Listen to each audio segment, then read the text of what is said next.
Hello बच्चों, let's read the question. Given question statement 1 and statement 2 के form में है. Statement 1 says a shell moving in a parabolic path explodes in mid-air.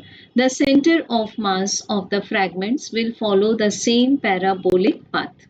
And statement 2 says explosion is due to internal forces which cannot alter the state of motion of a body. सो बच्चों जब हम statement number 1 check करेंगे कि मान लेते हैं ये एक हॉरिजॉन्टल रेफरेंस लेवल है और हमारे पास में एक शेल है जो कि इस तरह से पैराबोलिक पाथ में मूव करता है.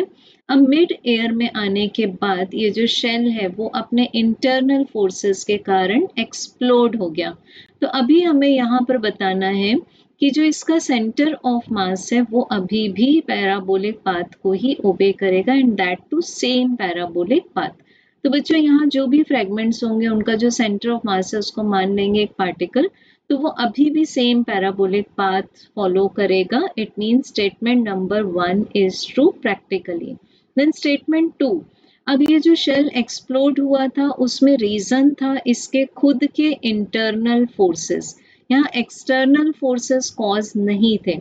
तो बच्चों इंटरनल फोर्सेस अगर लग रहे हैं तो हम यह मान रहे हैं कि जो सम ऑफ एक्सटर्नल फोर्सेस है that is equals to 0. It means mass of the shell multiplied by acceleration of center of mass is also equal to 0. अब mass तो 0 नहीं होगा, नॉन जीरो होगा, तो यहाँ पर हम बोल सकते हैं acceleration of center of mass of the body is 0. It means the velocity of center of mass is the constant.